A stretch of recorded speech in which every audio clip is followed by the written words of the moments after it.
Hello guys, this is your friend Dark Fox 2.0 and we are back with a new fanfic.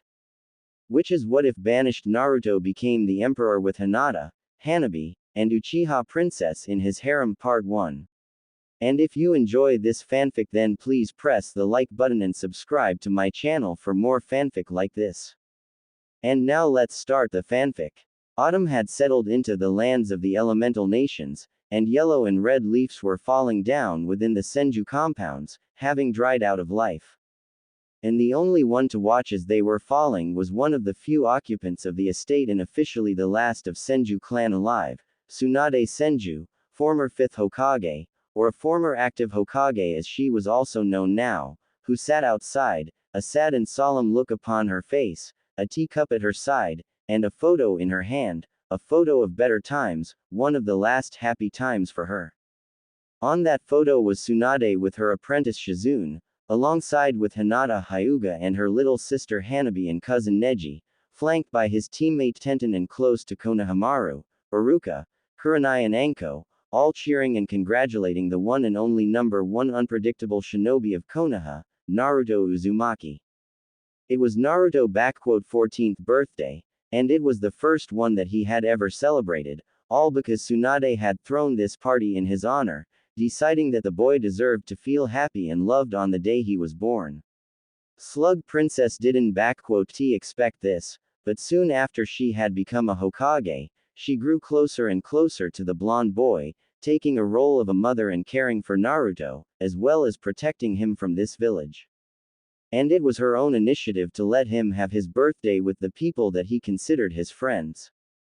All of the genins and their senseis were invited, as well as friends of Naruto, but only very few had really shown up, with even Naruto's teammates, Sakura and Sasuke, not even paying him a visit, along with Kakashi Hatake, his sensei.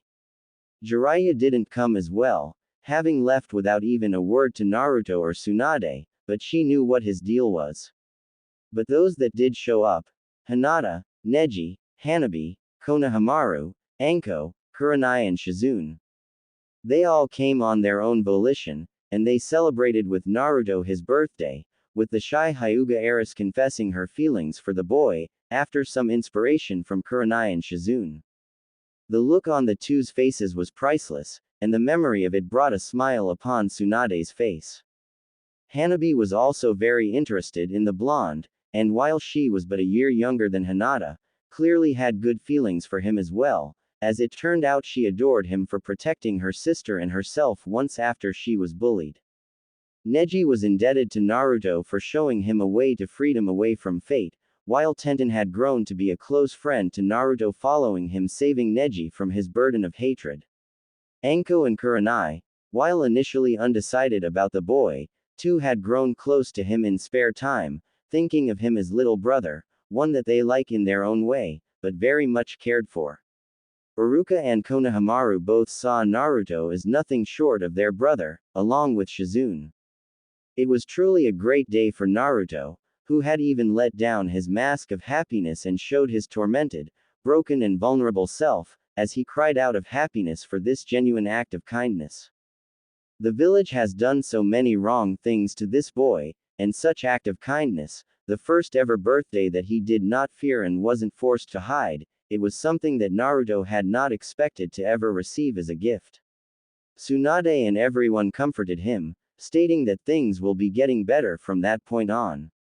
Sadly, they were wrong, as things had gone to worse quickly, as Naruto, having been found guilty of charges of treason, attempted murder and more by Konoha Council, elders and even Daimyo himself, has been banished from Hai no Kuni, stripped of all his honors, ranks, property and more. And all of that simply because he had done his duty and brought back a defector of the leaf, Sasuke Uchiha, unconscious, beaten and subdued, while Naruto was barely even alive, but that didn't matter to Council and Daimyo, who overruled Tsunade, Hyuga clan and some other minor clans that stood by Naruto. No, they wanted him gone at all costs, and merely were merciful enough as to let him live. On the same day as he was released from the hospital, Naruto had left the leaf, taking only what little Tsunade could give him to get by in the world: money, food, cloths, some scrolls. He was quickly followed by those few who had become his true real friends, Hinata, Hanabi, Neji, Tenten and Konohamaru, who had chosen to stand by their true friend instead of following the village that honors traitors instead of loyal shinobi. Uruka, Kurenai and Anko were also compelled to follow them, but had chosen to remain in Konoha, bound by loyalty to it, but now with a great sadness and dull pain in hearts. That was 6 years ago, and no word had come about them in all this time, no rumor or anything, as if they had disappeared and left a great sadness for Tsunade and those few that cherished them. And in these 6 years, many things have changed and some even returned from the shadows of the past. Fourth Hokage, Minato Namikaze, the yellow flash of the leaf, and his wife, Kushina Uzumaki, had reemerged after 14 years since their supposed death, alongside their daughter Narumi, a twin sister of Naruto and Kushina's mini-clone, and son Menma, both twins of Naruto and true holders of Kyuubi's power. Turns out, their deaths had been carefully orchestrated and the family had went on into hiding, as Minato and Kushina, along with their children holding halves of Kyuubi's power, were prime targets for the man that had unleashed Kyuubi upon Konoha in the first place, and it was clear he wasn't going to rest until he had gotten his hands upon it. Feeling threatened and in danger, Minato made a hard choice with his wife: go into hiding with their children, to train them in controlling the power of Kyuubi, but as to allied everyone that they were gone, they left Naruto in Konoha, who held the soul of Kyuubi and very little of its true power. The few that knew of this, Sarutobi Hiruzen, elders, council of Konoha, Jiraiya and some others, they swore never to reveal this, even to Tsunade. The day when they all had returned, Konoha celebrated like never before, while Tsunade was furious, livid, and completely mad with anger. Now she understood why Naruto was so poorly cared. Why did council dispose of him, holder of Kyuubi? He was merely a tool, a decoy that had played its part and was disposed of, no longer of any use to Konoha. And his so-called parents were completely fine with that, having long made peace with sacrificing their child for their own good, even if they appeared to be saddened that Naruto was no longer in Konoha, but not even remotely remorseful. That day, Hokage's office had seen more damage done to it than in all shinobi wars and even by Kyuubi, as Tsunade practically tore that place to smithereens, before she tossed her resignation as Hokage, Sannin and shinobi to the council, effectively leaving the shinobi life behind and becoming a civilian. Jiraiya, Kushina and Minato tried to stop her, but their efforts were null, as Tsunade had set her mind and wouldn't budge, and Minato had accepted her resignation, along with the office of Hokage. And ever since that day, Tsunade watched from the sidelines as Konoha celebrated and praised the hero children of Namikaze and Uzumaki, along with forgetting of Naruto Uzumaki completely. Konoha's youth gradually became Chunins and Jonins, with Sasuke Uchiha being now married to Minato's daughter Narumi, who was instantly charmed by this brooding emo, along with Sakura Haruno in the attempt of restoring clan Uchiha. Menma was soon also married to Ino Yamanaka and a granddaughter of Councillor Kaharu. Tsunade loathed how Konoha, while at its strongest, had seemingly forsaken morality, honor and dignity. Lands of Wave, Suna, Spring and others have turned their back at first from Konoha after hearing of Naruto, but after being pressured by Konoha and practically forced into the alliances, they were again with them, though now nothing more but puppet states. Inside Konoha, things seemed normal and prosperous, but such wasn't the case for everyone. Clan Hyuga, having been one of the few powerful supporters of Naruto Uzumaki, had found themselves on the receiving end of combined scorn of Konoha, for the support of sacrificial pawn and a demon. And the situation within the clan wasn't exactly a stable one either, as the clan had split in between the main house faction, under the leadership of Hyuga elders and their puppet clan heir, and Hiyashi's faction, with practically all of branch members and some of the more progressive Hyuga main branch members included. So far, there haven't been any hostilities, but Hyuga elders, seeing how Hiyashi had lost both of his daughters to demon, were now pushing him aside from his position in favor of a far more traditional Hyuga head. Unbeknownst to most was the fact of Hiashi letting both of his daughters and nephew go free on their own accord, saving them the fate of being subjugated to caged bird curse mark for the rest of their life.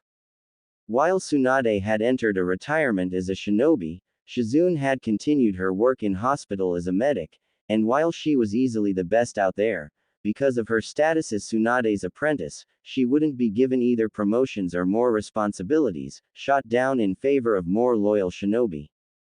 Anko Mitarashi was also stuck in her position of Tokubetsu Jonin in IT department, but also being under a constant probation since the return of Minato, same reasons as with Shizune and others. Kurenai has had enough of teaching genins and decided to step down as active jonin and joined the academy as an instructor, alongside Iruka Yumino, proving to be one of the best and only capable teachers out there, who made sure to train and teach her students what really was needed of future shinobi and not just blind loyalty to Konoha and reverence of Minato. Needless to say, she and Iruka weren't very popular these days among shinobi either.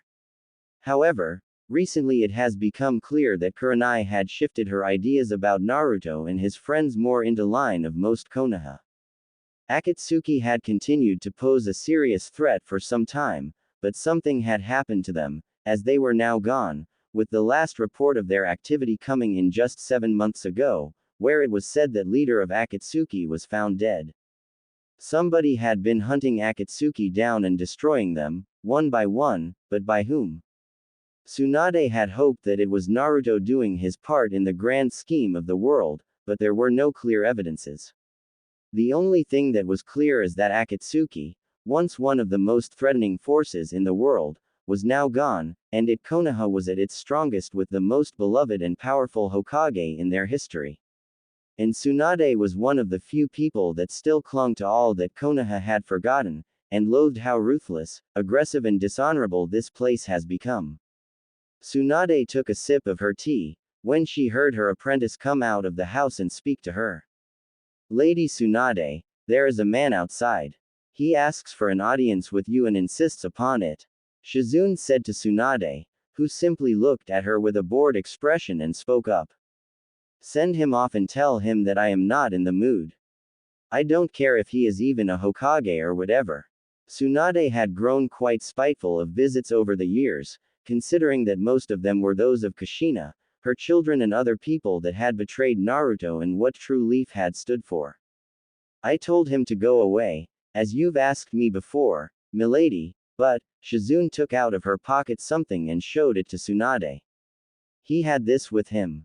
Shizune handed over the item to Tsunade, which immediately made her eyes go wide and mouth agape. In Tsunade's open palm laid her former necklace, one that she had gifted to Naruto for winning the bet. She knew that there was no other like it and that the only one belonged to Naruto, who had left with it the village. And now, after over 6 years, it once again was in the hands of Tsunade. Her form shook a little, as she instantly stood up and practically stormed the compounds, without even a word to Shizune.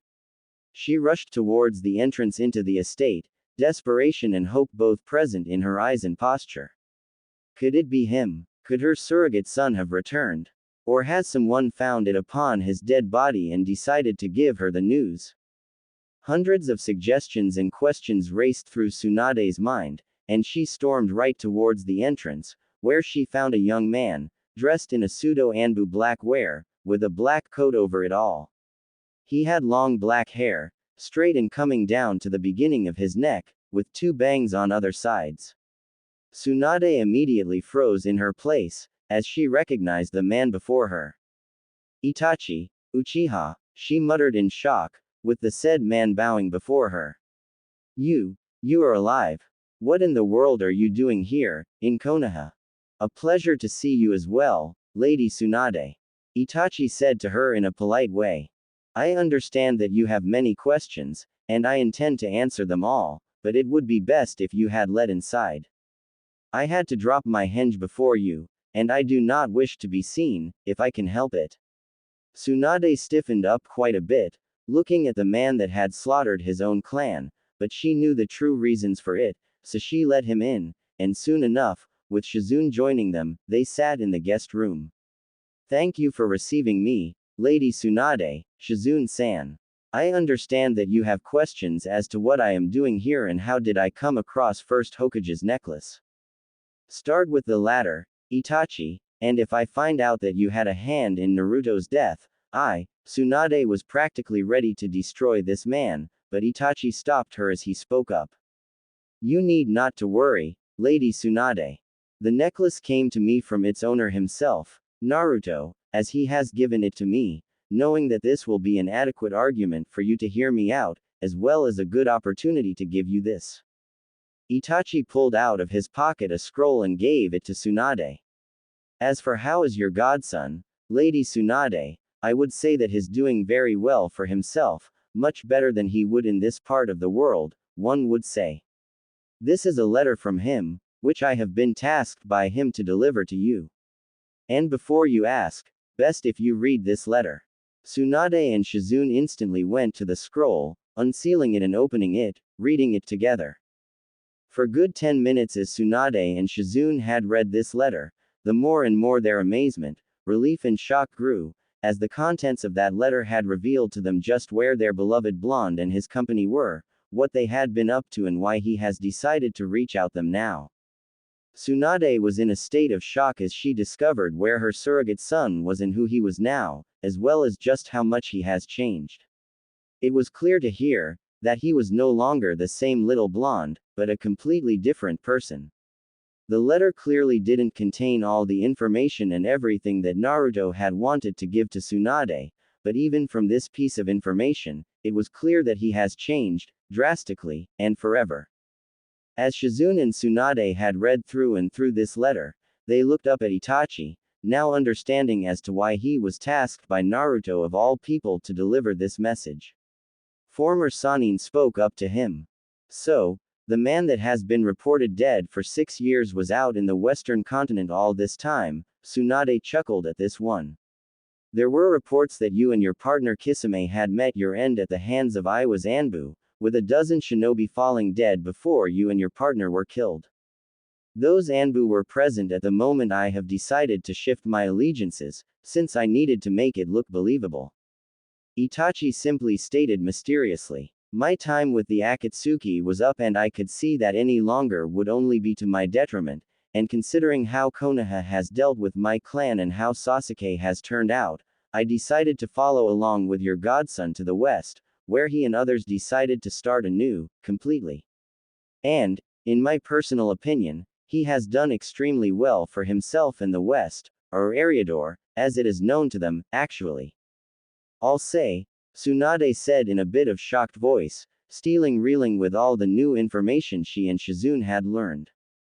All this time, all these years, I had thought that he was somewhere out there, alive. I knew in my heart of hearts, but I didn't expect that he would end up out there in the west, the place that even Rakudo Sennin hadn't dared to venture to.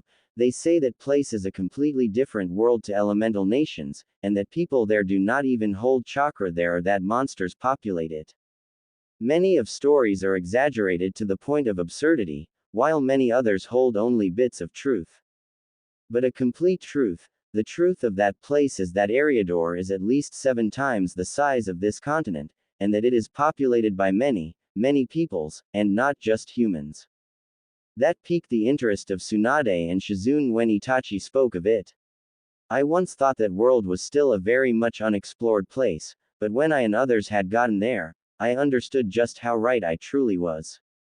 Eriador is the land that is as alien and foreign from elemental nations as it was once hostile and violent.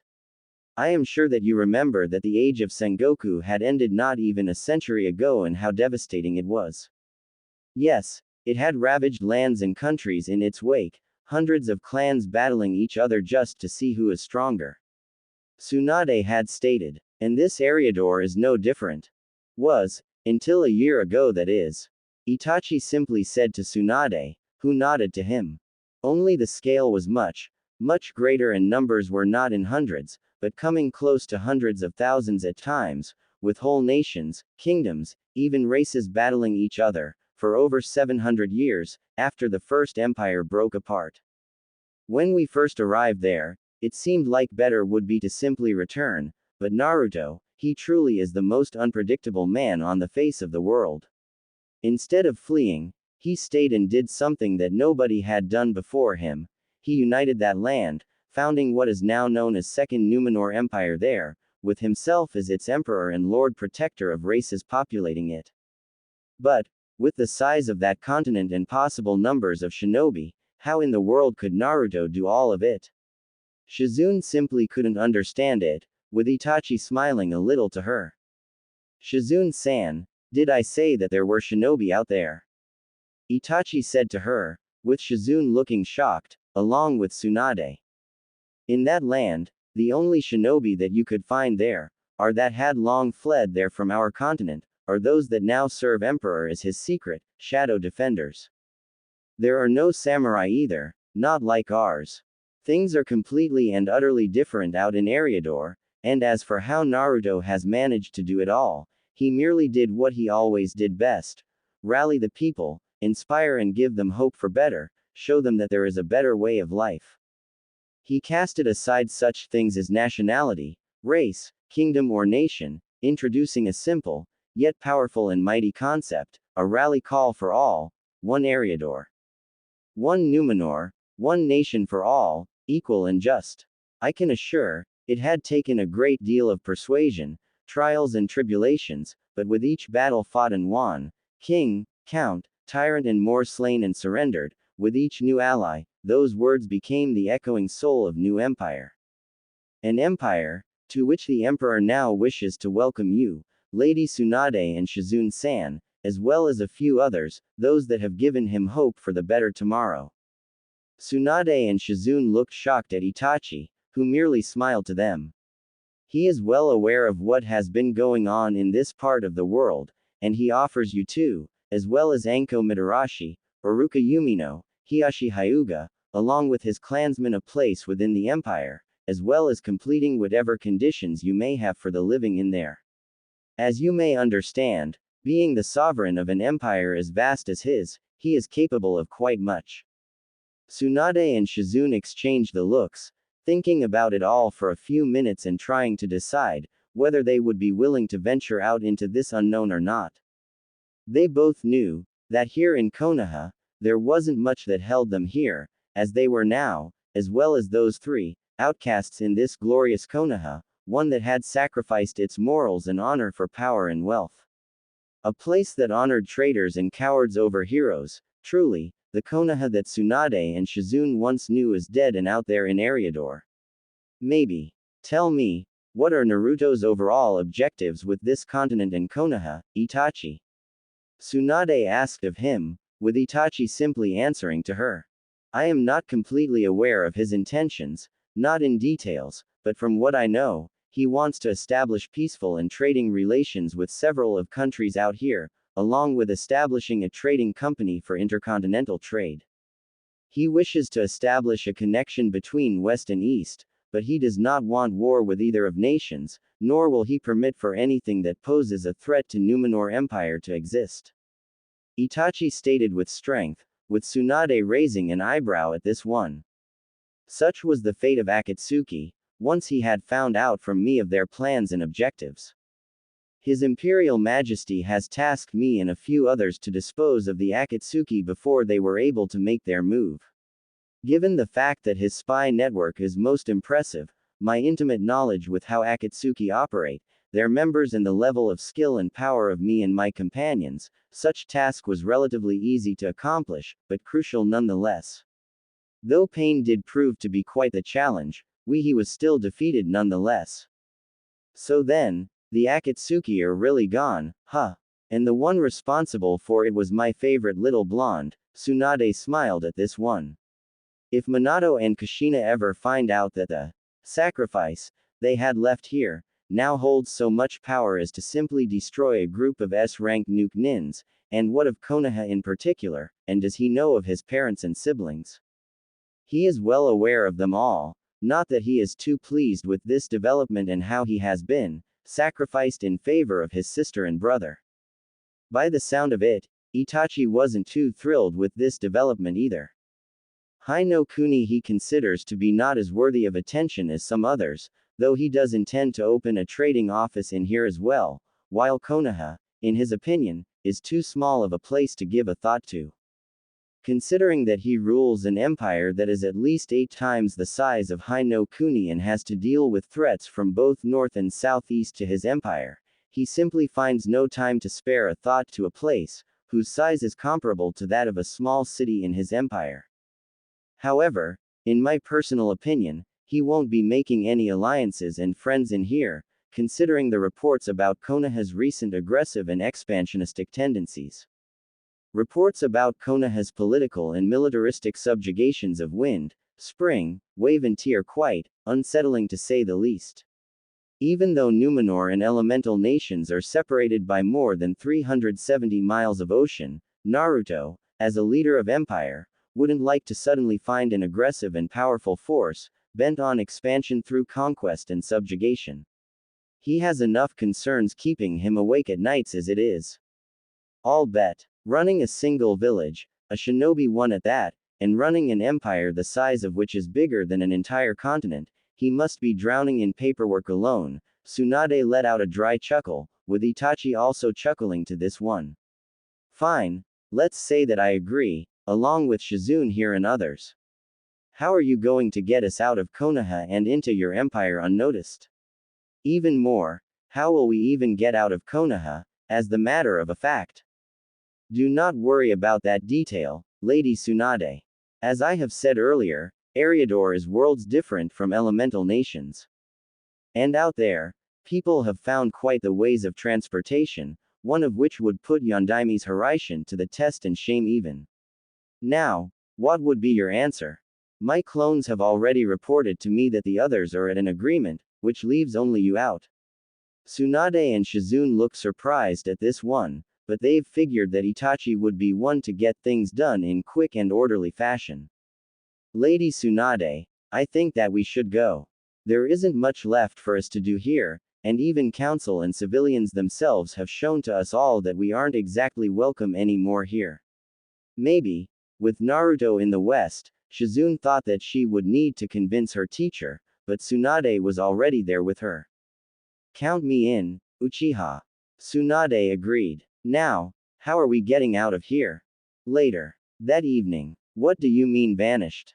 Minato Namikaze, 4th Hokage and the greatest hero of Konoha, was utterly shocked and furious, as he received the report from his Anbu about the sudden disappearance of Tsunade, Shizune, Anko, Iruka, Hiashi and the majority of Hyuga clan out of Konoha.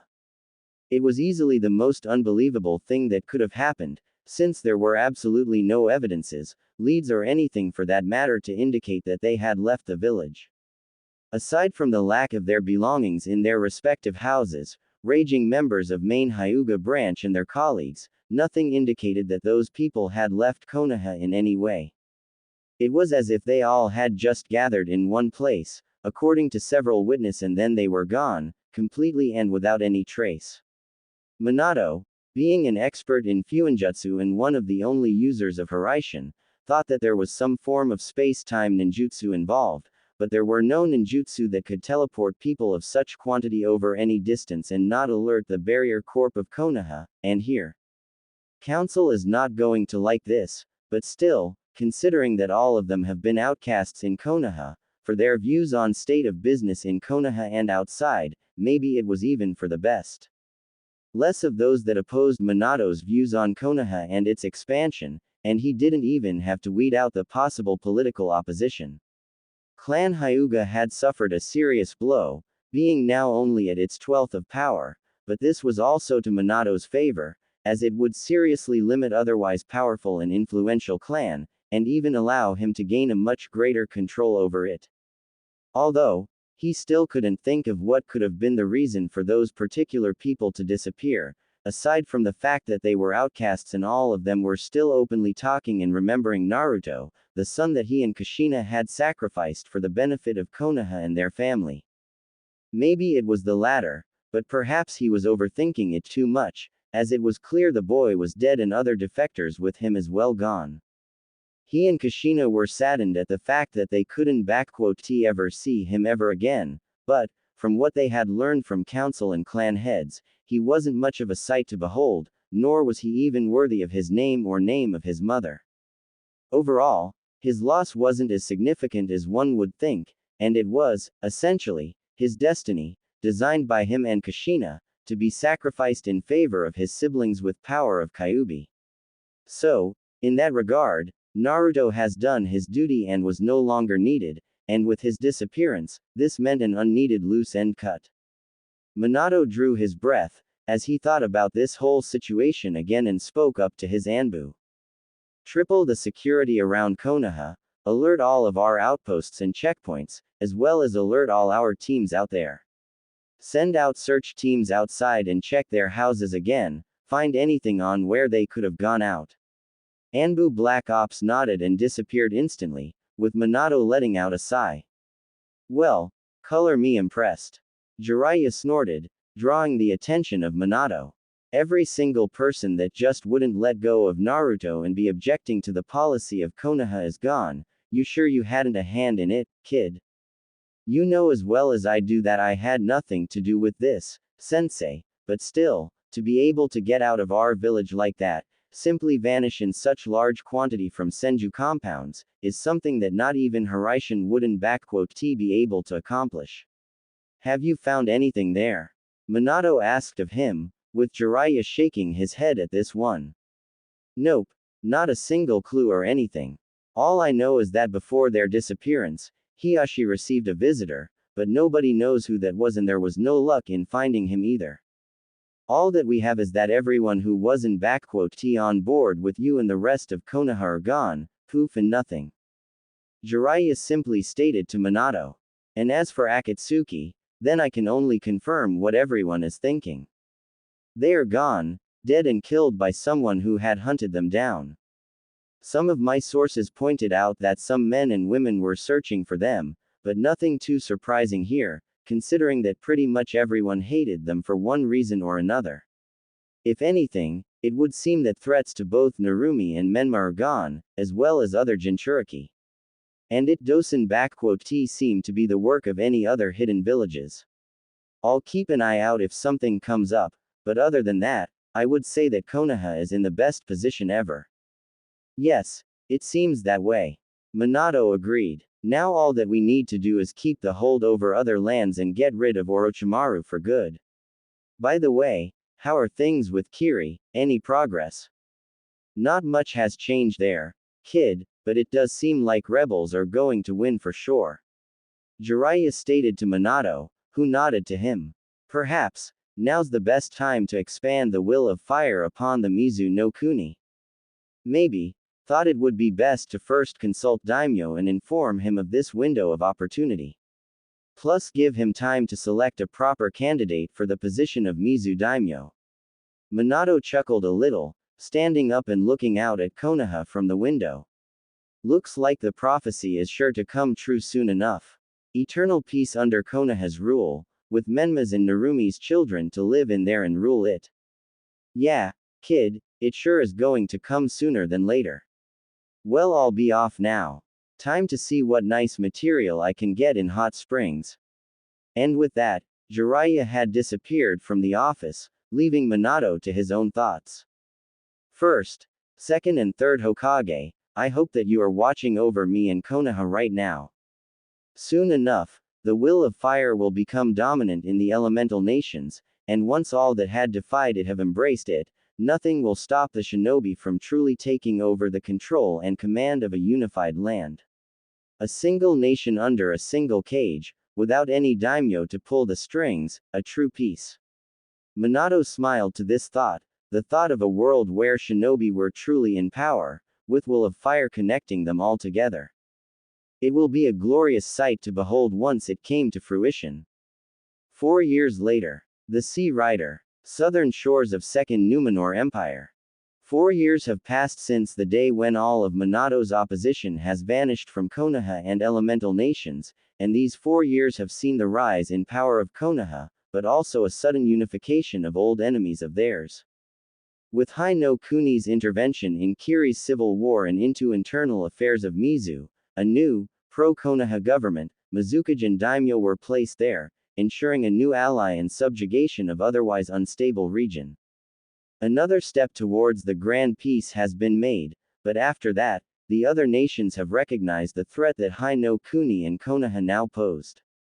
This has prompted Iwa and Kumo to unite again in the alliance, with many of the smaller nations coming together with them, with Stone, Rain and several others openly integrating themselves into the bigger nations for protection.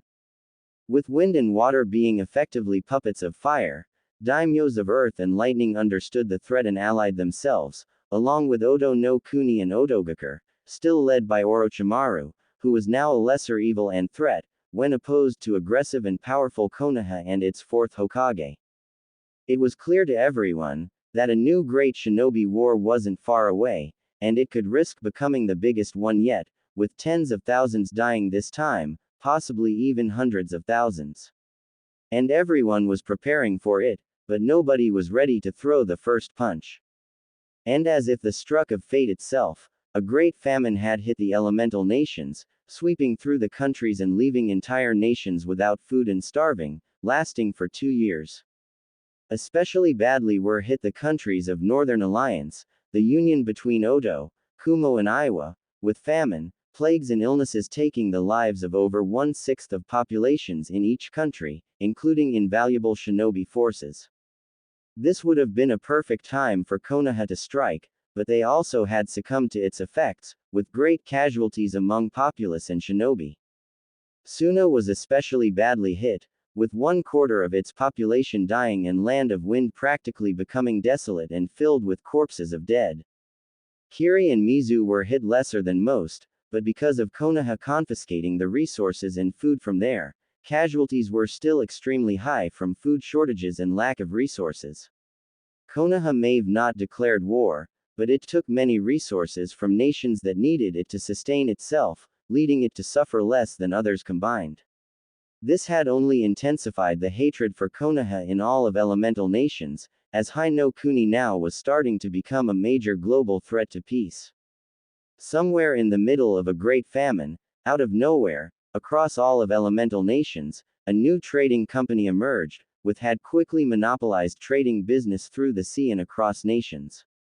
The Phoenix Trading Company, a company with hundreds of ships loaded with goods, resources and more from none other than the elusive, mysterious and even mythical Western continent, and an empire that now dominated there, the Second Numor Empire. The revelation, that out in the West, lies a nation so powerful and mighty, that it has called itself an empire, has shook the elemental nations to the core. A completely new, unknown and yet extremely powerful player in global scheme of things, it has completely changed the balance of the world. From what traders and officials of Phoenix Company told daimyos and Cage, the empire had no interest in invading and attacking their lands, instead opting to opening trading, economic and diplomatic relations, with nations welcome to send their envoys and diplomats to establish official relations with empire. Daimyo of Fire had initially shrugged it all off, thinking of it being not worthy of his attentions. However, the situation changed when reports came in, that lands of Iron, Sound, Lightning had sent their official diplomats, envoys and even managed to establish embassies in the capital of the empire, Numenor City. The news of this, along with apparent rumors that that emperor has been sending humanitarian help to the nations of Northern Alliance, helping them recover from the Great Famine, have infuriated Daimyo and he demanded an immediate envoy and diplomatic mission to Empire from Konoha, with demands for opening a direct trade, a consulate and abolishment of trade with all of Northern Alliance, as well as the demand for humanitarian help from Empire as well. For this mission, Daimyo decided to send Minato himself, along with Konoha's elders and some of his officials. Minato, Konoha's elders, his wife, son and daughter with their spouses, along with Sasuke, Sakura, Jiraiya, Asuma Sarutobi and Kurenai Uehi, Kakashi Hatake, Might Guy, Shikamaru Nara, Kiba Inuzuka, Rock Lee, and Daimyo's officials, accompanied by a squad of Anbu Black Ops, were now on board of Sea Rider, heading towards the Numenor city and were due to arrive within a week, having departed almost 2 weeks ago already. As Minato and Kushina stood on the deck, they looked out towards the shore, noticing how amidst the green fields, forests and more, was a completely black, desolate and empty place. And out there in the middle, ruins of what seemed to be a small city or big fortress stood still, black and smoking. A distinct smell of fire, ashes, blood and death was sensed even here, unnerving the couple, when the captain came up and spoke to them. "Ah, you sense it too." Captain, a tall and strong black-haired man with a short beard, came close to the edge and looked out to the destroyed keep. 5 years have passed, and that place still reeks of death and fire. Not even years after that slaughter did the smell and remains of House Latrua disappear in the wind. Traitorous bastards, every single one of them. Hope they rot in hell after what they did. You sound like you've been there before, Captain. Minato noted out, with Captain nodding his head. Care to tell us what had happened out there? Yes, I've been there, commanding the 17th Marksman Brigade, under command of the Emperor. My brigade has fought at his side throughout all of battles in the entirety of the Great War, from first battle at Pinewood Ridge to the Battle of Sirens Keep, which you see out there, and what remains of it. Captain said to them, surprising the Hokage and his wife, along with other passengers that were close to them on the deck. Once one of the oldest and most powerful citadels in all of Numenor, now a reminder of Emperor*'s justice and vengeance, as well as the example to all those that dare break their vows and laws of men. You have fought alongside Emperor. What is this guy like, and is he a shinobi? And just what did he do that place and what happened there? Without much of tact, Menma instantly asked of Captain. From the looks of it, he had pulled out some crazy jutsu upon the people out there to make it look like hell without flames. Don't know jack about those jutsu of yours and don't care for 'em, and as for those shinobi business, the Emperor is not an assassin or spy. What he is, however, is a man of greatness, forged in fire and blood of great war, driven and determined with a purpose and idea of uniting the land you see out there into one single entity. Captain said with respect and pride. I remember the day when I first laid eyes upon him, an apprentice to then Lord and ruler of Numenor, Uther Pendragon. None of us thought much of him, but soon enough, that blonde lad had led us in battle against Meretian Kingdom to the east, and it was probably then when all of us saw not just another one noble knight and paladin, but someone who could unite this land into one. One Eriador, one Numenor, one nation for all, equal and just. Those were his words, and they resonated with all our hearts and souls, and it wasn't long, till he began to prove that he was indeed making it a reality. Once an apprentice turned into a paladin, and soon into a lord, and then a unifier and selected emperor, first one since the fall of Ravenheart dynasty 700 years ago. Adopted into Pendragon as a son of Uther, he made due on his promise to bring peace and prosperity to this land, to unite its fighting kingdoms, races and defeat the threats that had terrorized the populace. And that he did, through the might of sword, strength of the light, magic, inspiration, diplomacy and personal example. In 5 years, he has done all of that, and people of Numenor proclaimed him their emperor, chosen by all races as their lord protector and sovereign. Captain said with greatest pride and smile. You ask of me what that man is, lad. The emperor is the man that has made a hopeless dream into the reality, shattering old hatreds and grudges in favor of unity, common good and prosperity of people. In his eyes, no race is greater or lesser before others, and he made into reality. He is the man for whom I would gladly lay down my life and be proud to stand by his side again. The words of Captain were listened carefully and with intentions by others. Nobody in the High no Kuni had known much about the emperor of this land and what kind of a person he really was. However, from the way this man spoke, with respect, honor and pride present in his voice, it was clear as day that the emperor was someone who held utmost loyalty of his people. A powerful warrior and paladin, whatever that meant, as well as a military and political genius, to have been able to unite this enormous land under his rule. If Konoha were to secure not just a trading treaty, but an alliance with him, get his armies and fleets for themselves, then elemental nations would fall without any chance before Minato and Konoha. How old would this emperor actually be, if you do not mind telling us? Koharu asked of him. From what we heard, he is pretty young, younger than our daimyo and Hokage. And what had actually happened there? The emperor is around 25 years old by now, and even though he is young, he is a bloody great man. Captain looked towards the ruins of a keep again. And as for Siren's Keep, House of Latrua was one of the few remaining independent houses to join the empire, and they had sent a message that they are willing to accept an envoy and emperor's official diplomat to sign the Treaty of Unity. When the envoy had arrived, with them was one of emperor's most trusted persons. His first consort and wife, a kind, gentle and good woman. A dream for any man, Latrua had pulled out a feast for the envoy and consort, after which they had slaughtered them and in act of spite, arrogance and pride, they sent the corpses back to emperor, with a reply on his offer. Emperor, at the time, was in Northwest, dealing with Ironborn raiders, but when he received the bodies and learned what Latrua had done to his diplomats and his consort, never, anyone had ever seen him so furious and mad. A fury that eclipsed even the anger of dragons. Captain recalled the moment. Within a fortnight, he marched to the Siren-S keep, bringing with him the full might and armies of the empire, over 300,000 men, women, warriors, paladins, knights, mages, even dragons. All of that might against some 30,000 peasant soldiers and 4,000 knights.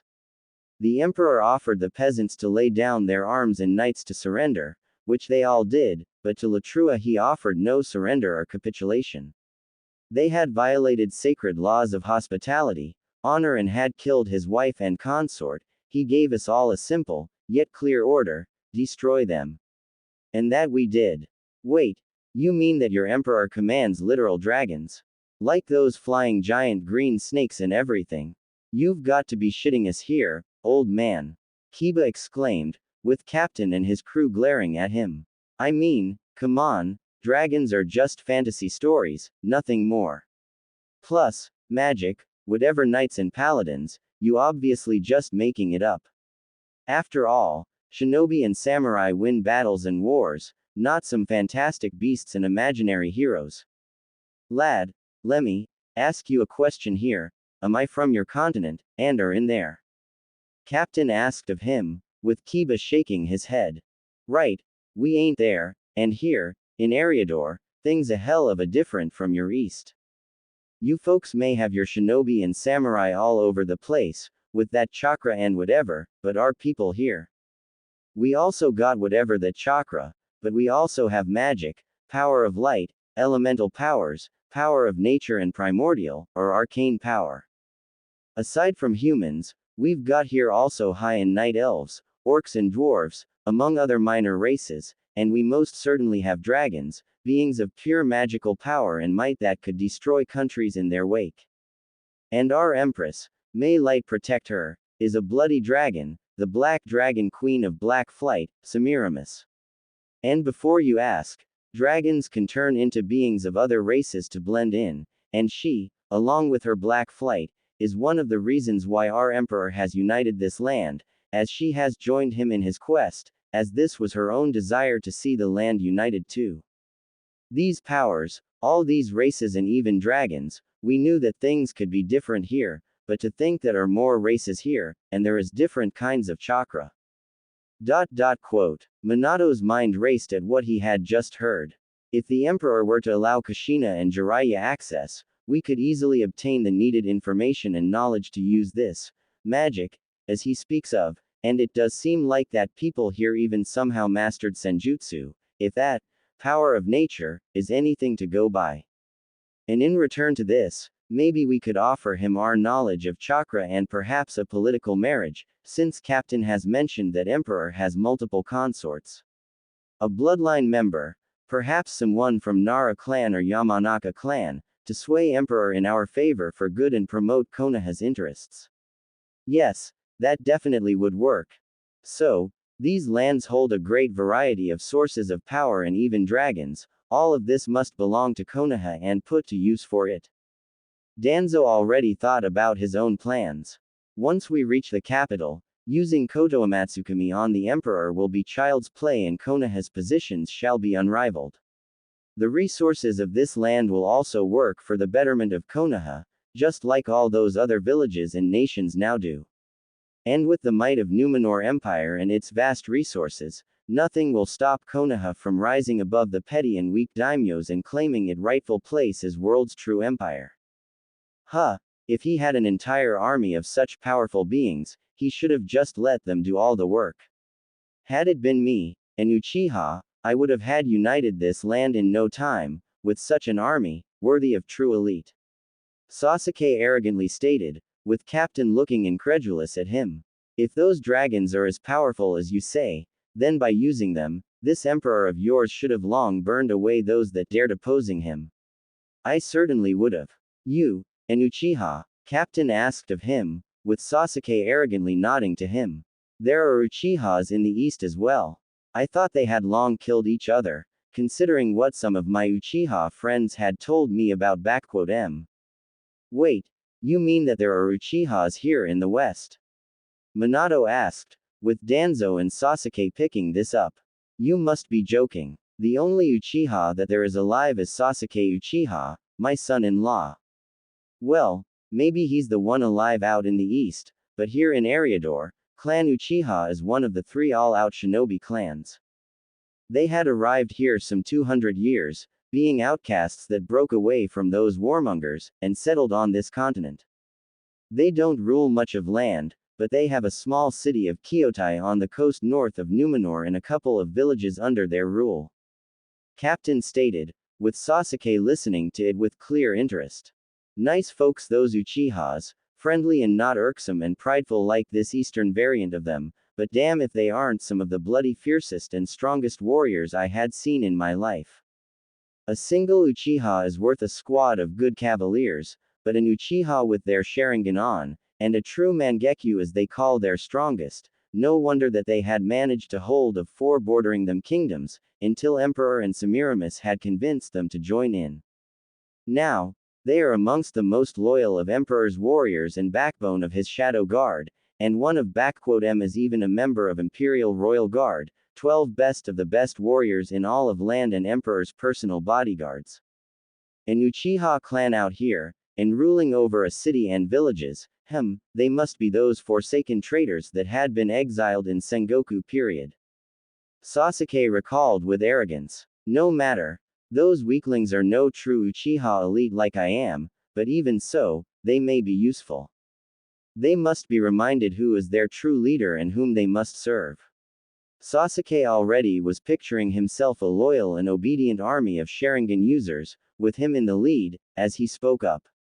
Those Uchihas you speak of are but a filth and dirt, when compared to the true elite like me, man. They had been exiled so that they may not weaken my clan with their fickleness and misery.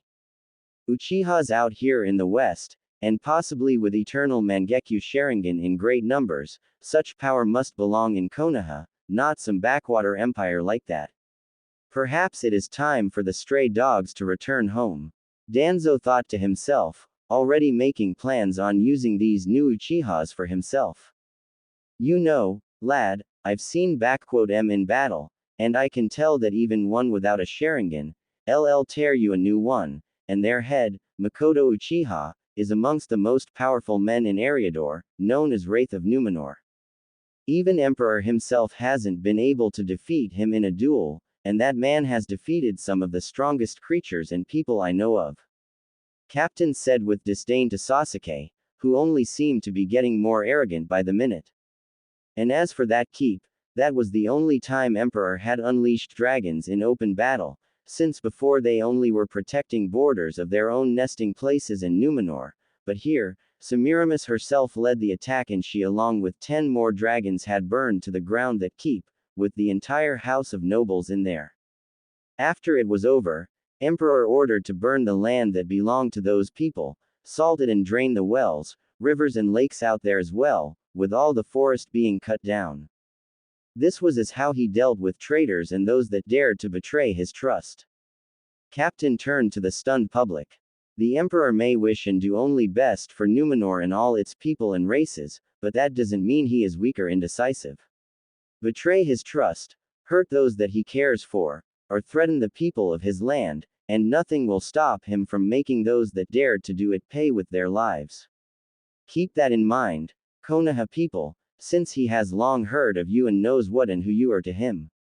From the way this guy speaks, sounds to me like those dragons are pretty much like Biju, but only far more numerous and intelligent, and their strongest is the Empress. If they were capable of leveling that place uninhabitable in number just 11 dragons, and there are possibly more of them, then it is obvious that angering Emperor is the last thing to do. Shikamaru has made conclusions in his mind about it all. Still, a separate Uchiha clan out here, with their own lands and serving to Emperor, Sasuke will no doubt try to show off his authority to them, and Hokage might even try convincing them to return to Konoha, but I highly doubt that they'll want to go back to elemental nations at this point.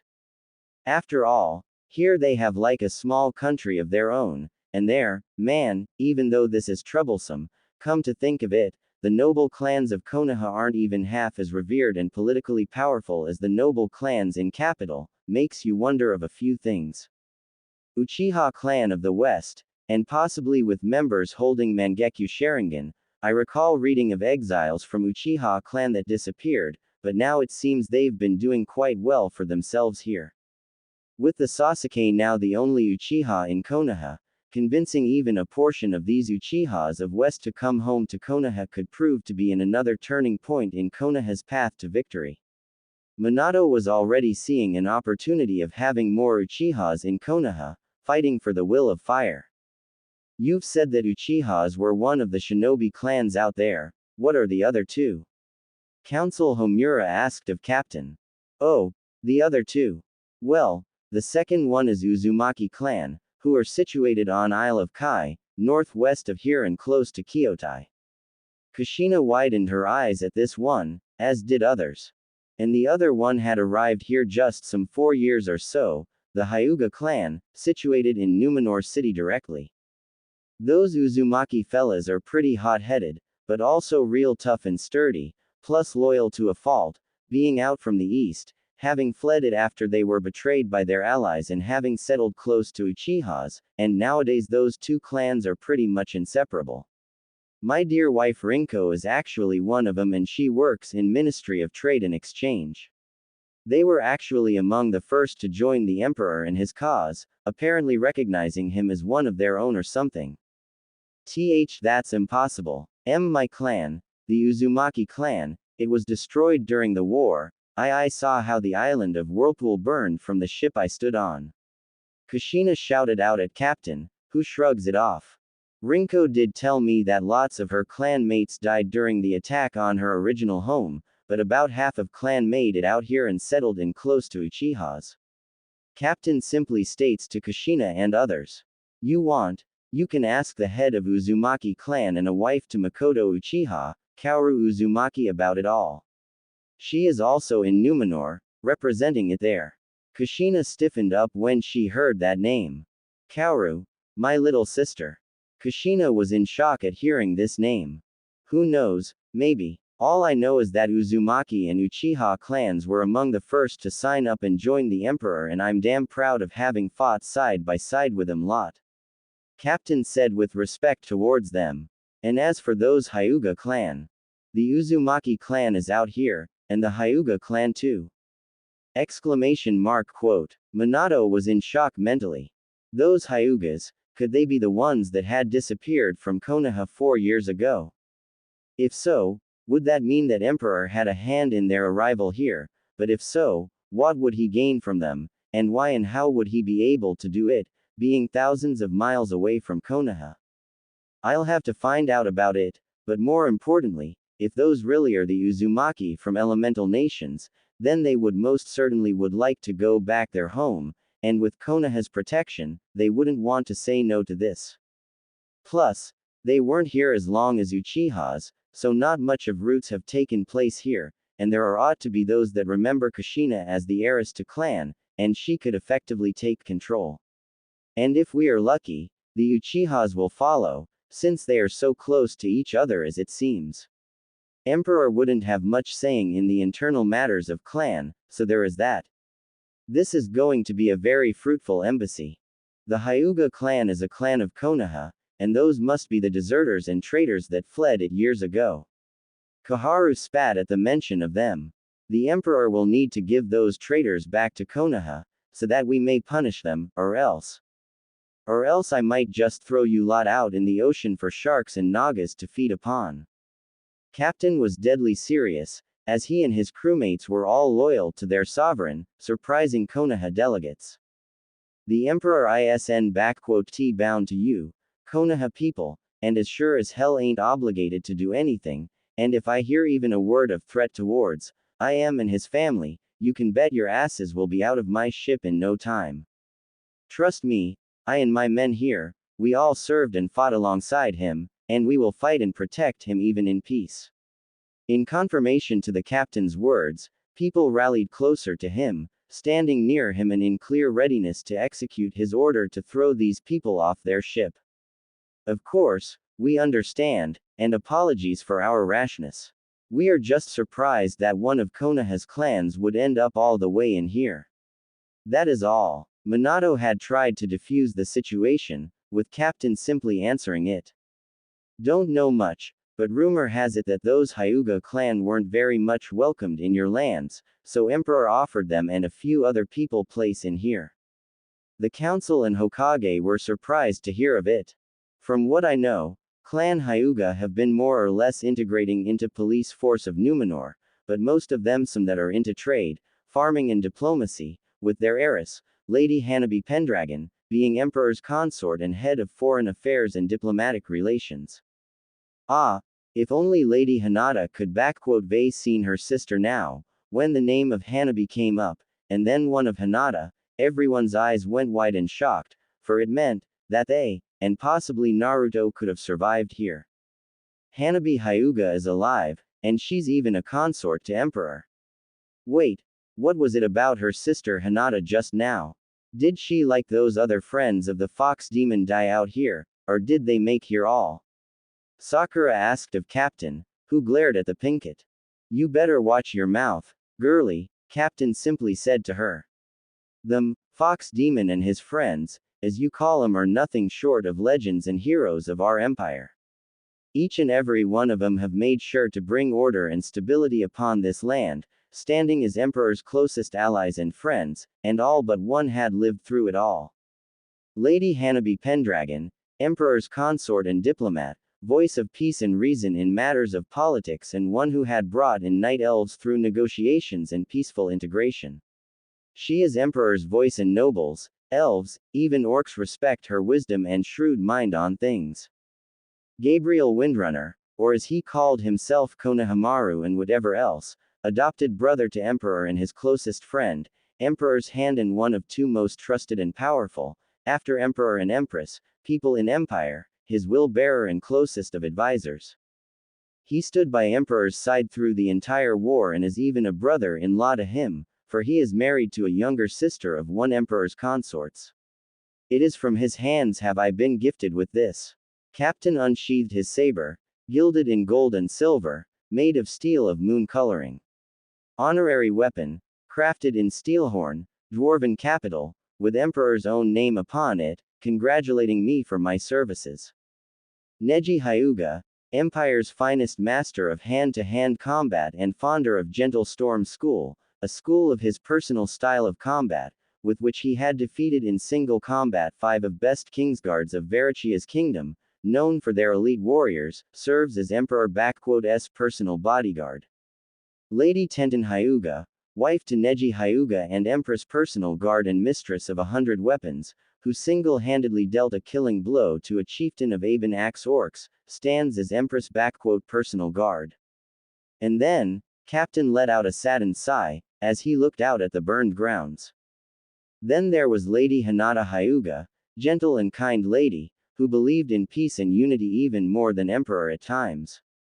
She was a warrior, but she was able to stop wars with just words and gentle grace, and Latrua had spitted on it all, when they butchered her with such cruelty and savagery, that when her body was brought to the Emperor, the keep we stayed in had shook at the cries of rage and anguish. The only time when anyone had seen Emperor so defeated and weak was at that day. Lady Hinata was loved by all of us. Elves, dragons, dwarves, soldiers, peasants, nobles, you name it. But none loved her more than Emperor. For what Latrua had done to her, he made them pay, every single one of them. Captain again turned to the people around him and spoke up. Before ya all ask, everyone in here and there on continent have heard their tale and how they left the east, alongside the so-called fox demon you call him. So a word of advice. You try and insult them or the man they followed, be ready to pay with your lives for this. They are legends, heroes and have earned the love of this land and its people, and none more so than Naruto Uzumaki. Captain saw deep surprise upon the faces of Konoha shinobi and counselors at a mention of this name. I think I'm done talking. Time to check up on the maps. Wait. Just tell us, is our son, I mean Naruto, okay? Kushina asked of him, with Narumi and Menma, who didn't even consider their long-lost sibling for a brother, wondered why she even bothered. You speak so highly of his friends, but what of him? Him. Oh, he is well, I assure you, and he has played the most crucial role in all of this. Without him, there wouldn't be an emperor or the empire to begin with. Don't worry, sure when you get in capital, you'll get to see him and you'll learn what he has been up to. Captain simply stated in a mysterious manner, returning to his quarters, while everyone had their own thoughts about it all. Naruto is still alive, and it appears like he is Emperor's most trusted man, alongside Hiruzen's grandson, or however he calls himself. He may've left the shinobi world, but like Sensei likes to say, you can't take a shinobi out of a man. Minato simply thought as he was calculating what he would do. With Naruto and his friends so close to seats of power, it would be easy for them to convince the Emperor and Empress of what needs to be done for the good of Konoha. All I need to do is show Naruto that his family is ready to accept him, so I'll need to talk to him. He may be a little mad, but he is sure to listen and understand what is best for his family, him and everyone. And if he is close to Uzumaki and Uchiha's there, then all the more reason for him to get back to Konoha. My son, even though your services for Konoha were no longer in need, you still can bring what is best for Konoha out of this situation. Perhaps there was more to you than I originally thought, beyond of your initial destiny. Naruto, Kaoru, my clan, my family is still alive and is out here, in the west. Kushina thought to herself. All this time they were here, on foreign land and away from their true home. Don't worry, my son, sister, once I'm there, I'll beat that emperor to a pulp, but I will get you and our clan back home, Databane. So the Dobi is still alive and is close to that weakling of an emperor. Figures that losers will stick together. But all this talk about Uchiha is here in the west and the empress. She must be very powerful for a dragon, and to command my clan into battle. Perhaps if I show her the true power of an elite Uchiha, she'll see that her weak husband is worthless and I'll have myself not just a powerful matriarch of Uchiha clan, but a full empire to rule, and not be a husband to these two bitches, Sasuke thought to himself evilly. So, Naruto is actually an empire, and seems to have been contributing a lot to its creation. Looks like the lessons he has learned from me did get him far, though it is a shame that he had abandoned, apparently, shinobi way. Oh well, Kakashi thought to himself about Naruto, before he went to his book. That Gaki is still kicking, and is close to the Imperial family. Oh ho, I think I just find my own new goldmine for my next book. If the rumors among men are true about the beauty of the consorts and empress, I'm sure he has missed me, and if I promise to patch things with Minato and Kushina, he'll do anything I ask for it, no doubt. Jiraiya already had a perverted smile upon his face and thoughts racing through his skull. Konohamaru, you've probably grown so much over these years, and to become an aide and right-hand man to Emperor. Your parents would be proud of you, but to change your name and your family name, did you hate us all so much that you would do all this? Foolish boy, it was all done for the betterment of Konoha, and you've turned your back to it all, even smirching yourself with this name Gabriel. I hope I get to see what you have become, Maru, and tell you how much you've dishonored yourself with all this. Asuma, with a mix of sadness, fury and anger, thought to himself, as he planned to teach his nephew a lesson of loyalty once he saw him. Hinata, I had hoped that we would again meet, so that I could embrace, but, I am sorry I wasn't there for you, my girl. And I hope that the Emperor had loved with all his heart, not like that idiot Naruto Uzumaki. Kurenai thought with sadness when she heard of her apprentice's death. Neji, Tenten, it shames me as your teammate that your fires of youth have left our youthful village, but, now that I know how high you risen, I shall prove to you that I have not been falling back and that my flames of youth remain the strongest as always. You just wait when I prove it to you in a spar, with Guy Sensei at our side again. Rock Lee was already having his flames on in his eyes.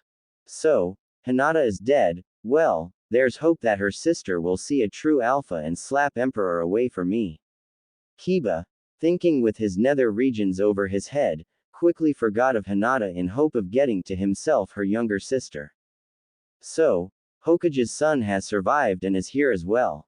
Apparently there is more to that brat than what we thought. Well, from his position, he and others will be able to aid Konoha through swaying the Emperor.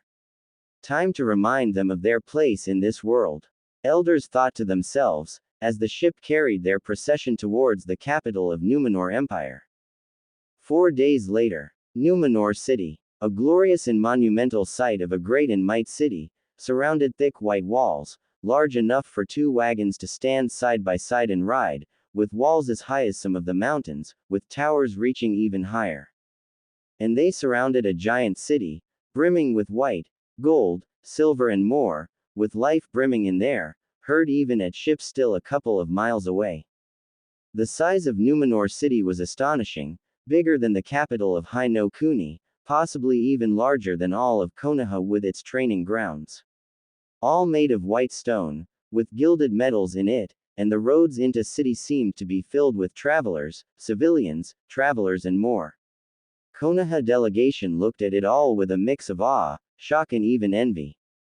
As the ship began to close onto harbor, Konoha delegation looked at 2 cliffs, walled up, and at the 2 fortresses, flanking the entrance in the harbor of the city. Manned, massive and standing proudly displaying the might of empire to all that wished to make an entrance here. The distance between the 2 was probably less than half a kilometer in sea, but they still seemed very close and overlooked the seemingly tiny ship as it passed into the harbor. The Twin Lions Fortresses. Captain called the fortresses to Konoha's delegation. The on the left is the North Lion Fortress, and on the right is the South Lion Fortress. Imposing, ain't they? Each has a garrison of a brigade worth of men, and is armed with 80 cannons on each, all loaded, primed and waiting for whatever poor sod decides to escape or force his entrance into the harbor. About 40 of those dwarven killing machines are looking at us right now. Why would someone build such massive structures, if there are no catapults? And what are those cannons you speak of? Kushina asked of Captain, who looked at her, as if he was told the stupidest thing ever. What? Are they some kind of better catapults or something better than those archaic things? Well, they ain't catapults, but something really better and more powerful. I just need to remind myself that you are just the tourists here, that's all. Captain looked up at the North Lion Fortress, seeing a special signal over the battlements for him and his men. Okay. Hard to starboard, boys. Greg, lead us to first Royal Pierce. Captain gave out orders. Looks like Emperor has decided to honor you, Konoha. Of course he would. He is to meet the most powerful and prestigious people in his life. Koharu stated in a prideful manner, with Captain simply shaking his head at this one, as the ship was reaching the end of their destination. The first Royal Pierce resided the nearest to the Imperial Palace, a massive structure, a third citadel on the city, walled, with towers and a great massive castle standing proudly. The palace seemed as massive and imposing as it looked grandiose and great, being large enough to seemingly house all of Konoha inside with more than enough place for some additional guests. There apparently was a big garden close to it as well, as it overlooked the harbor, filled with trees, green and lush with flowers, a truly marvelous sight. As the ship was docking, Konoha's delegation saw that they were already being expected, as a group of men, dressed in steel plate armor from head to toe, armed with shields and spears, with a sword at their side. This seemed almost laughable to Shinobi, to see people dressed in so much steel, that they wouldn't be able to even move in it at all, much less run or fight. Sasuke even laughed openly at them and their attire, with Sakura, Kiba and Menma following the suit. In their mind, the only true warriors were Shinobi and only, so these people looked like barbarians to them and were nothing short of idiots, completely ignorant to the fact of complete cultural, philosophical and overall core differences between East and West. However, their attention was soon on someone else. Namely, three persons that stood behind the soldiers, who formed up into two lines and made a passage between them for the delegation. The first one was a young, beautiful woman, dressed in white and violet long, tight dress with the violet pattern on her skirts and waist. Her figurine was one that would leave men dazed for days, with impressive bust, shown through the cleavage of her dress, long beautiful neck, wide hips and beautiful face, adorned with a small silver tiara with sapphire adorning her forehead, complemented with long flowing black hair, with two bangs on each side, and pale Hyuga eyes. Next to her stood a tall, handsome man with brown short hair, blue eyes, strong masculine build, bearing resemblance to Asuma, though a distant one. His dress was one of a plated white and golden armor, made in a form of scales of a dragon, covering his shoulders, waist, arms and legs, with scale and chain mails in between the gaps. On his back rested a long great sword, with a golden hilt in form of a dragon's head. And next to him stood someone that ladies of Konoha instantly grew jealous with, adding her to the Hyuga standing near her. It was a young, very beautiful woman, with grace and unparalleled attractiveness. Dressed in leather and chainmail armor, with a tabard over her waist, she still drew in envious sights, as her face was without any defect, with unnaturally blue eyes, long, as if whiskers of a cat, brows, and long, pointy ears. She, as they all recalled from descriptions of Captain, was a high elf, and apparently a warrior, with two short swords on her hips and bow in her hand with arrows in a quiver. As Konoha's delegation disembarked and came close to the three, they bowed lightly to them, before a Hyuga girl spoke to them. Lord Hokage, ambassadors, honorable guests from Konoha, their Imperial Majesties welcome you to Numenor City and our empire. I am Hanabi Pendragon, Imperial Head Diplomat and Ambassador, Lady Consort and their Majesties' personal representative in foreign lands.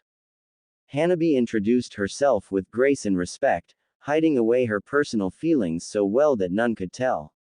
Allow me to introduce you Lord Gabriel Windrunner, Emperor's Hand and High Lord of Dundane and his wife, Lady Verisa Windrunner, Ranger General of Dundane and Lady Commander of City Guard. Said persons nodded, with Asuma not managing to hold it in him and speak up. Lord Gabriel, is that how you call yourself these days, Konohamaru? Asuma spoke out with contempt, with Kurenai already trying to stop her husband from ending this diplomatic mission before it began. Abandoning your honorable name, our clan name and even fornicating with some, inhuman here, all after running away from what has been given to you, your parents, my father, and everyone in Konoha, they would be ashamed of you. Hello to you as well, Asuma. I hear that you and Kurenai have married and are with a child now. I wish you and your child the best of blessings. Konohamaru. No, Gabriel replied politely with a strong and powerful voice, seemingly not even fazed by the insults towards him and his wife. However, Asuma, do recall that you stand on a foreign land, and you just had the gall to insult not just an honorable woman, but a decorated war hero, one of the great heroines of Empire, and my wife. Considering that you are new here, I will allow this to slide, but apologies are most certainly in order. With each word, Gabriel's voice grew in power and strength, and by the end even Minato and Jiraiya almost shook at instant fear. Asuma Sarutobi, please keep in mind, that unlike in elemental nations, Eriador is populated by more than just human race. And within Numor Empire, insults and violence of racial and national nature are prohibited and punishable. Hanabi took word, making a point before Konoha. If the offended party wishes, you shall be incarcerated and trialed. You may be a part of diplomatic envoy, but you are neither a member of foreign government, participant in negotiations from your daimyo, nor you are a persona with special privileges, so you are granted no diplomatic immunity. Therefore once you are arrested, there will be trialed, I assure you. Asuma, please do not harden our work here and apologize. Minato commanded, with Asuma, growling, spoke up. I apologize for my earlier words, Lady Verisa. I have not assumed that there were other races, aside the human ones. Asuma grumbled out, with Verisa accepting it. I accept your apologies on my behalf, Asuma Sarutobi, but I would watch your mouth, if I were you. You will find that Emperor and Empire as a whole holds no kindness towards, narrow-minded and ill-mouthed. Verisa said in an insulted and cold manner. Should I find you insulting my husband one more time, guards and shackles shall become the least of your concerns. And for your information, insulting hand of the Emperor is equal to insulting Emperor himself. Asuma paled a little bit, as did the others at this one, while guardsmen were seemingly on the ready to apprehend them all. Now, Verisa, no need to scare away our guests. There'll be plenty of time and more appropriate places for that soon enough. Gabriel chuckled, before he spoke up in an official tone. Our Emperor and Empress are glad that you have arrived safely and hope that you are ready to present your propositions and officially introduce yourselves before them in the court. Me, Lady Hanabi and my dear wife shall escort to the palace and throne room, if you are prepared. Yes, that would be lovely. Minato agreed with the others, as they began to move towards the palace. I must admit, Konohamaru, you have grown into a very fine man. From the looks at you, it is almost impossible to see a once young brash child that used to challenge Hiruzen on daily occasion for the Hokage's hat. Koharu said with a small smile, with Verisa glaring a little at her. It is a shame that you others have dishonored yourselves and abandoned your true home and duties before Konoha. Your grandfather would be greatly ashamed of you right now, she said with admonishment, with Gabriel not even budging at this one. Counselor Koharu, I believe that we are long past the point of nitpicking and nostalgia guilt. And for your general information, I go by Gabriel now, not Konohamaru, a name bestowed upon me and by High Bishop after I had converted into Light's fate, and a name I am proud of. Gabriel reminded them all. My past name and previous deeds have remained in the East, whereas here I have made myself my own name and fame. And considering the fact that Hand of the Emperor and High Lord of Dundane are a higher in hierarchy, when compared to Hokage, I believe I have surpassed general assumptions and expectations of my persona. And what do these two titles mean, Windrunner or whatever you call yourself? Sasuke asked arrogantly, earning a glare from Verisa. And does this elf wife of yours know that there are finer men from East, when compared to you? Like me, an Uchiha elite. That earned an approving look from Sakura and a glare from Narumi. I have seen a lot of men, most of them much like you, boy, and I found them wanting and pathetic. Verisa couldn't hide a smirk at a look of insult upon Sasuke. As for my husband, I found Gabriel everything that a woman could ask of a husband and then some more to add up, the best of among the best for me in East, West, North and South. Verisa, you make me blush. Gabriel chuckled at this one. And as for the titles, High Lord is a noble title of a sovereign that controls a geographically and historically formed land, a small kingdom if you may. Dundane in one such kingdom, one of oldest and larger ones, bordering High Elves, kingdom.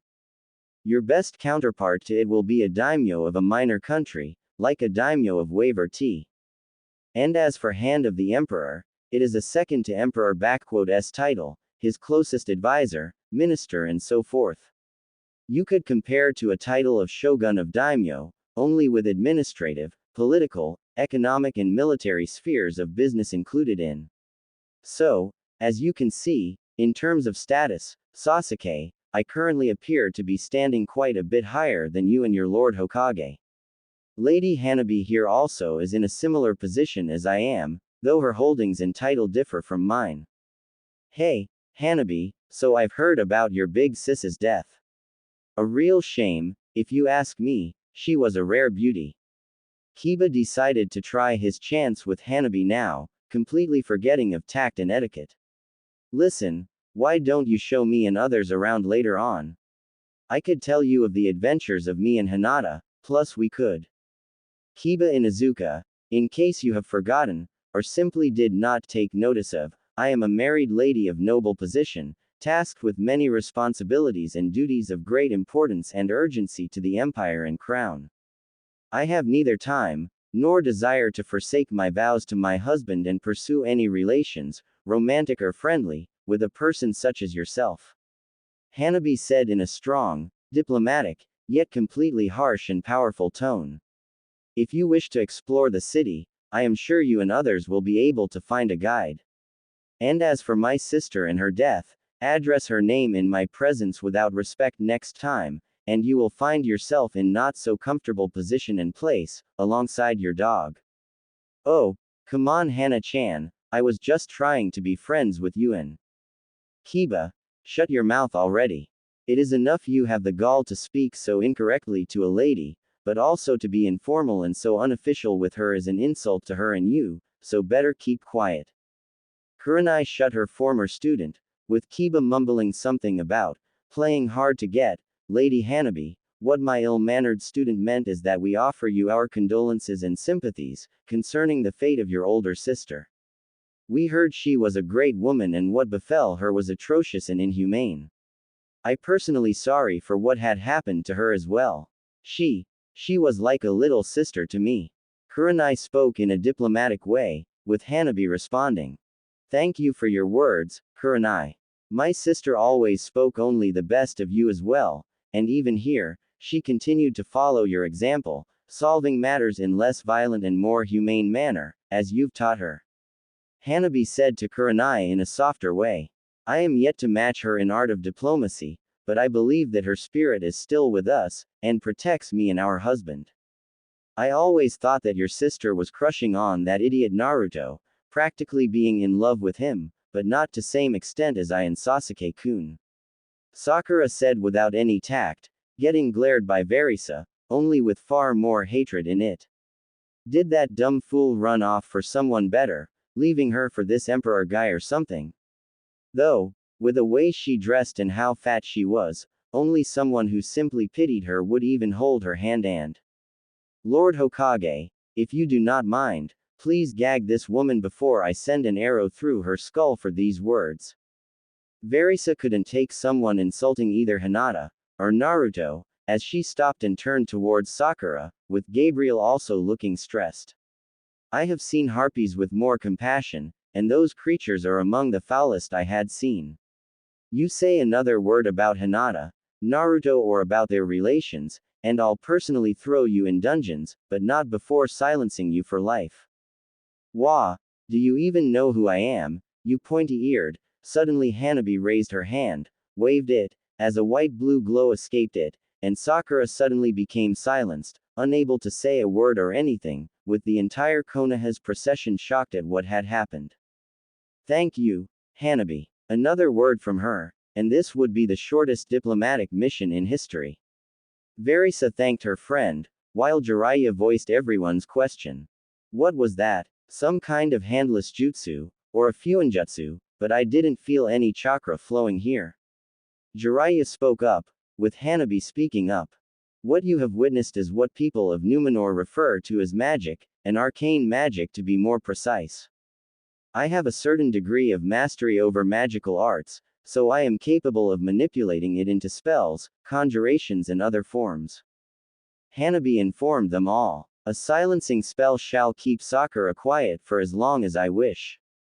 Unlike in elemental nations, Eriador and its inhabitants possess a greater variety in sources of power, with chakra and senjutsu being only two of them here. Such arts are, however, highly protected and prohibited from learning by their respective mentors and trainers by foreigners that do not possess emperors and empress allowance for this. I believe it is understandable that my lieges would not want to destabilize political world through carelessness and cause international conflicts and wars. So do not expect to be allowed to learn anything of magic and its variations, as well as other sources of power.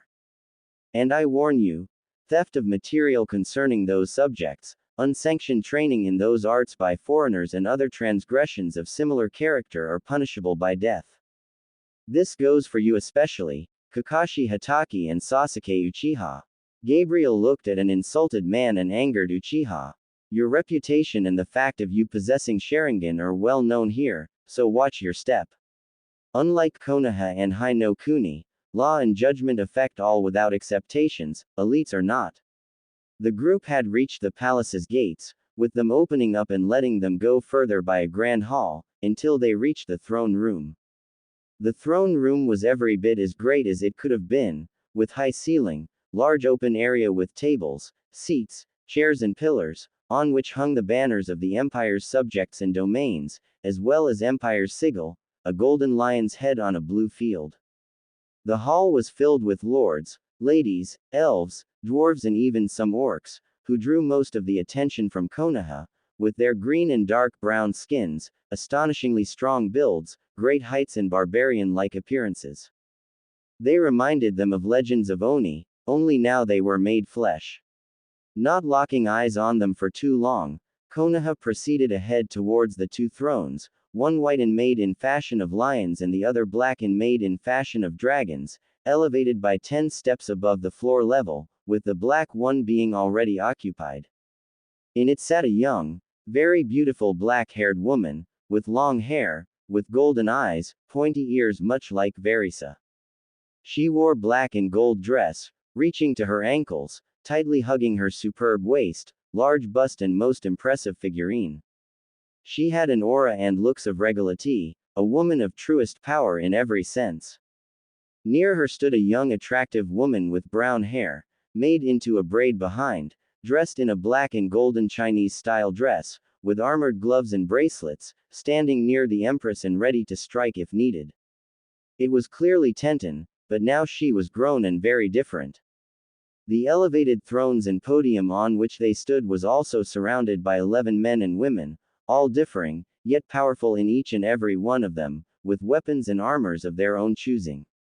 Humans, elves high and knight, dwarf and even an orc among them, men and women, hiding away their faces and not. It was clearly the Imperial Royal Guard, which now separated the podium from 3 Easterners, ambassadors that were in talks with the Empress.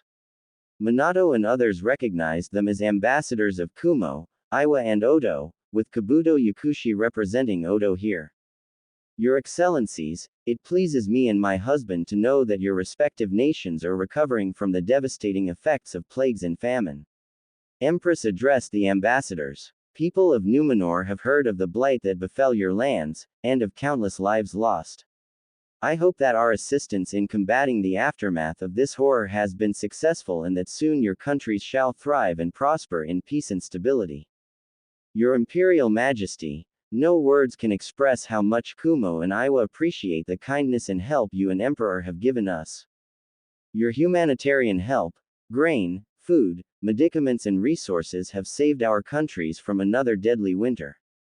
Our daimyos have instructed me to offer you his sincerest gratitude and sends you and your husband this gift. Ambassador from Kumo motioned his men to bring forth 4 crates, which were filled with silver and platinum ingots. Our countries are mountainous and are rich in ores, but poorer in plains and fertile lands, so fields with grain and forests with wood worth more than these ingots of silver and platinum. We offer them as our sign of gratitude and to demonstrate that your kindness and gifts have not been forgotten and exploited for nothing. We thank you for such generous gift and accept it. Empress smiled to them, as her servants took the crates away. My husband and I share a vision, that in peace, we must extend our hand to help out those that have found themselves in despair and show them that no hope is lost. Great and kind words, Your Imperial Majesty. It is a shame that your example is not followed by some other, more aggressive and insensitive countries. Kabuto and other ambassadors already knew that Konoha's delegation was present. My Lord Daimyo and Lord Orochimaru send their gratitude for the help that Numenor has provided in combating famine and plagues. They hope that our gift has reached you safely and without any harm. It has, Ambassador Yakushi, and we thank you for such gift. Though Oto no Kuni is a smaller in size country, your gift shows that it is as dignified and strong as those of greater sizes. I welcome you in our capital, esteemed guests, and hope you will find your stay here comfortable and productive. The ambassadors bowed before the empress and joined in with the mass of nobility and court, while Konoha's delegation has stepped forward, led by Hanabi, Gabriel and Verisa, who instantly bowed before their empress. High Lord Gabriel, Lady Hanabi, Lady General Verisa, I see you bring to us the awaited guests from afar. My empress, allow me to introduce to you the official envoy of Hai no Kuni and its members. Hanabi went on to introduce every single one of them without delay and in orderly fashion, while some of the nobles looked with contempt at Konoha, including ambassadors from other elemental nations, as Hanabi has spoken and ended. Esteemed guests of Hai no Kuni, Lord Hokage and counselors, it is my pleasure and honor to introduce you Her Imperial Majesty, Empress Semiramis, first of her name and title, Queen and aspect of Black Dragonflight, Sovereign Ruler of Second Numenor Empire, Kingdom of Quel'Thalas, Ashenvale Dominion, Confederacy of Draenor, Steelhorn Kingdom. Lady Protector of Kingdoms Dalaran, Kul Tiras, Gilneas and Westerosi Kingdoms. Milady, if we may. Lady Hanabi, High Lord and Lady Ranger Windrunner, please remain near, for I and my husband will want your counsel on this matter. Semiramis motioned them, as she looked at Minato and others of Hai no Kuni, who bowed to her, save for Menma, Sasuke, Narumi in a show of disrespect, earning glares and insulted cries from the court. I was not aware that you have arrived with other sovereigns, for I cannot think of any other reason why would your fellow companions not follow etiquette, Lord Hokage. Menma, Sasuke, Narumi, bow before her, now. Minato ordered them, and they reluctantly did so before he spoke in an official and diplomatic way. Forgive us, Your Imperial Majesty, they were simply too dazed by your appearance and the aura of power you possess. You have my sincerest apologies, as their father and a father-in-law of Sasuke Uchiha, and as their Hokage. I have heard of Clan Uchiha of the East, and of Sasuke Uchiha in particular from my closest friends and advisors. Empress saw how Sasuke rose up arrogantly, smirking at her, to which Empress simply scoffed at. Apparently, the stories I have heard do bear truth, for it is said that Clan Uchiha of the East has succumbed to just one, having been exterminated for their misdeed and arrogance. You are wrong. My clan was betrayed by my own brother, Itachi Uchiha, whom I shall hunt down and kill in order to avenge my fallen clan, for only an Uchiha can best another one of his blood. Sasuke arrogantly stated, and I have heard, that you harbor within your realm criminals and exiles of my clan, who cowardly left their rightful place and ran away. I demand that you turn them into me, Empress Semiramis, for I am true Uchiha and someone who is far more worthy of both leading them, and your empire with you. Sasuke smirked, as an echoing shocked gasp from ladies was heard, as well as cries of anger and fury from others, but a single raised palm from Semiramis was enough to silence all. I see that you are fond of bad jests, Sasuke Uchiha. I hope that you improve your sense of humor, for if such declaration repeats itself, I shall see to it that your shoulders become lighter, with the removal of your head. Inhabitants of Eriador and Numenor Empire in particular are not fond of foul and bad-tasted jokes, unlike in Hai no Kuni, apparently. Semiramis said in a strong fashion, as Sasuke simply scoffed at it. Now then, Lord Hokage, to what do we owe yours and your entourage's presence? Your Imperial Majesty, as you may they already heard, Land of Fire is currently the strongest elemental nation, with many allies and two major nations as our closest partners. One of Fire Daimyo's official representatives spoken up to her. Our land is vast and plentiful. Our people are rich and prosperous, with our merchants being only rivaled by your Phoenix Trading Company. An official alliance with our nation would most certainly benefit to you and your empire, for it stands as the most powerful country and domain in the East. A country with puppets for allies, warmongers for rulers and thieves for people. Ambassador from Iowa spoke up, drawing attention of Fire Delegation and Konoha's Shinobi. Your Imperial Majesty, I believe you and your esteemed husband are well aware that Hinata and its Shinobi hidden village, Konoha, have been putting to the sword and dagger all those that have defied them and dared to break the treaties with them. For that, Konoha simply invaded them, ousting rightful governments and daimyos, all but annexing the lands and assuming control of countries and their peoples. Wind and Water are two such prime examples, with their daimyos being literal family of fire daimyo, while Suna and Kiri are now simply training camps for pro-Konoha shinobi, and not to mention just how taxing and cruel Konoha treats its allies. Especially Land of Wind, or as some already say in the East, Land of Bones, for it's all but deserted now, with only corpses of starved and killed littering the desert. And now, it seeks to expand throughout our respective lands and exploit its resources. Your Imperial Majesty, I urge you not to give in to their offerings and send them out of here. Perhaps, Ambassador of Iowa would prefer to reconsider his words, for it seems like you are misspelling the truth for lies. Maybe you require a visit back in your homeland, so as to refresh your head, before he is taken out by a foreign illness and homesickness. Danzo spoke up in his usual manner, with Ambassador of Iowa literally fuming with anger.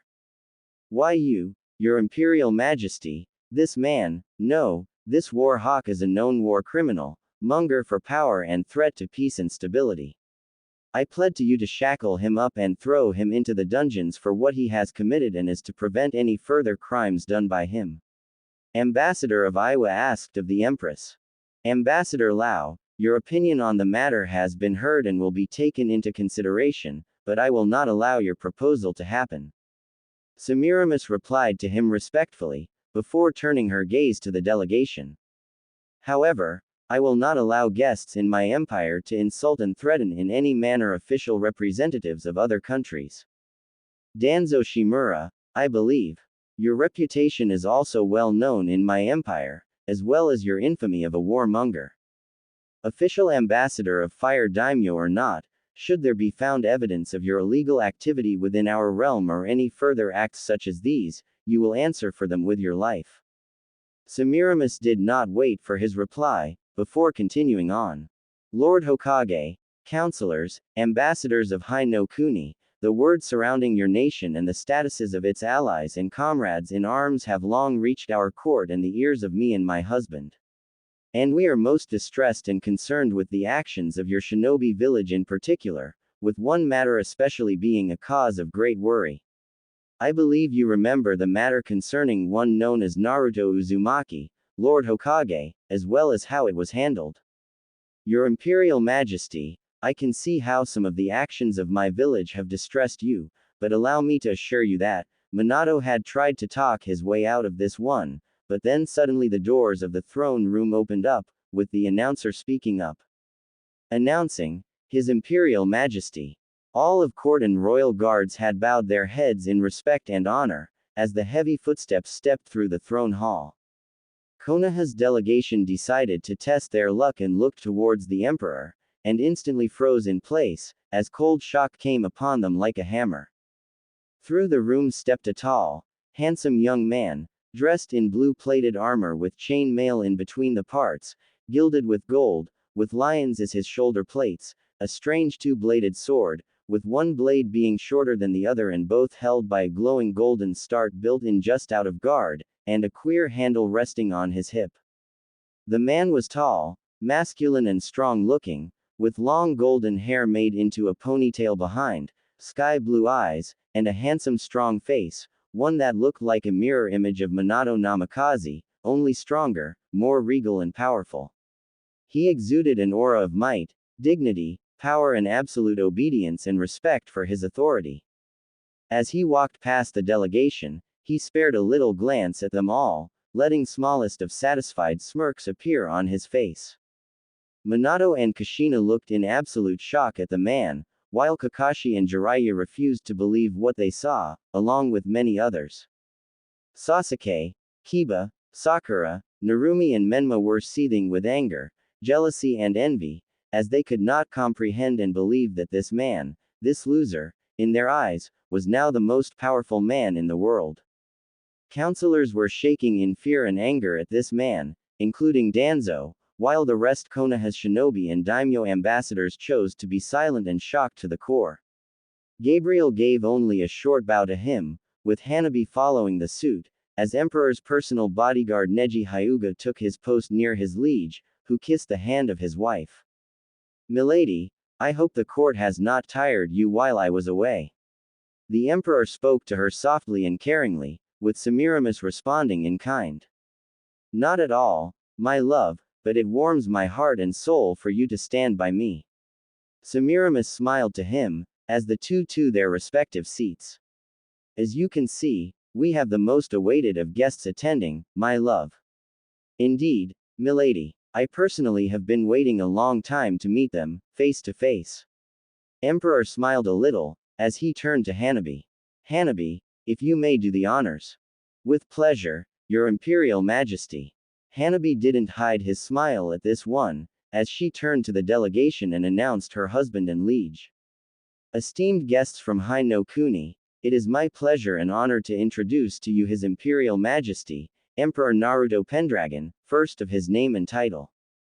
Sovereign ruler of Second Numor Empire, Kingdom of Quell-Thalas, Ashenvale Dominion, Confederacy of Draenor and Steelhorn Kingdom.